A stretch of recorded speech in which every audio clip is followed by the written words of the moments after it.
Friends, भाई बहन, mummy blog से सभी का स्वागत करती हूँ। उम्मीद करती हूँ अच्छे हेल्थ में होगे और परिवार का ख्याल भी रखते होगे।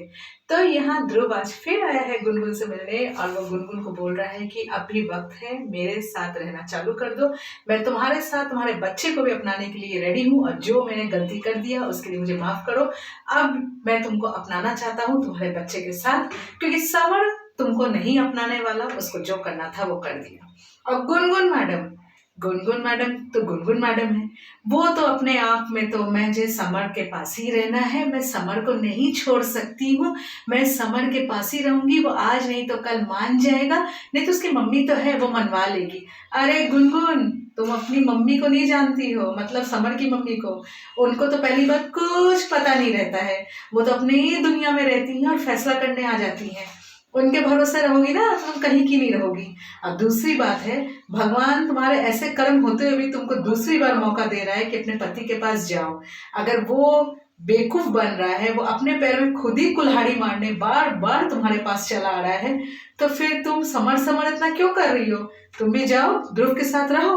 और अगर तुमको ऐसा लगता है कि समर तुमको अभी नहीं तो कल अपना लेगा, तो ये तुम्हारी खुश फैमिली है, क्योंकि वो तुमको अपनाने वाला नहीं है। वो राधिका को अपना चुका है, वो राधिका के संग फैसला कर चुका कि वो राधिका के संग ही रहेगा, पर उसमें इतनी हिम्मत नहीं बन रही है कि वो तुम्हारे मुंह में बोल सके कि गुनगुन, मुझे तुम्हारे साथ नहीं रहना है।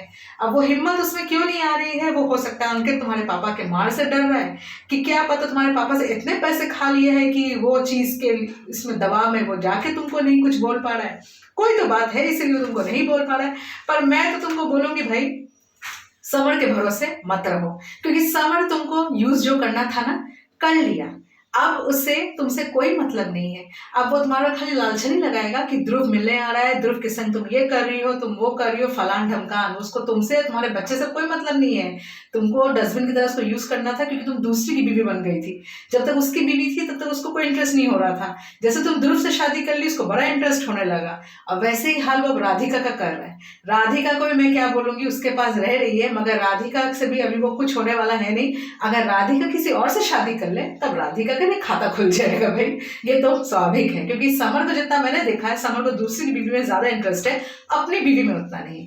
पर एनीवेज, जोक्स अपार्ट, तुमको ध्रुव अगर बोल रहा है कि वो अपने घर में सबसे बगावत करके तुमको अपने साथ रखना चाहता है, तो फिर तुम भाई देखो तुम अब क्या चाहती हो। क्योंकि तुम उन पढ़ी लिखी जाहिल औरत हो जो एक आदमी से मार खा खा के उसी के घर में रहना पसंद करती है, और ना कि उस इंसान के साथ रहना पसंद करती है जो इंसान तुमको बहुत अच्छे दिल से प्यार करता है। और रहा सवाल तुम्हारे बच्चे को अपनाने का, तो पहले तो तुम उसके ऊपर अपना पाप थोप रही थी कि ये बच्चा तुम्हारा है, ये बच्चा तुम्हारा है, क्योंकि तुमको ये चीज छुपाना था कि ये समर का बच्चा है। पर वो तो बेवकूफ बना नहीं। पर अभी सब सच्चाई जानने के बावजूद आज के डेट में ध्रुव तुमको अपनाना चाहता है, ये बहुत बड़ी बात है।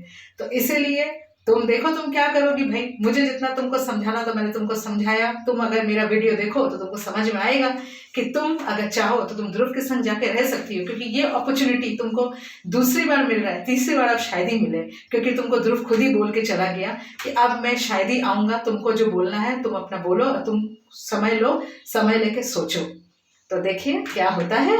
और फ्रेंड्स, देखते हैं हम भी क्या होता है, गुनगुन क्या फैसला लेती है। कि गुनगुन जो लाचार लग रही थी मुझे आज, अभी तो देखो किसके ऊपर क्या भरोसा करती है। तो जिसको मैं आज का ब्लॉग अच्छा लगा, प्लीज एक लाइक जरूर करिएगा, और जो चैनल नए हैं प्लीज सब्सक्राइब जरूर कीजिएगा। तब तक के लिए बाय बाय।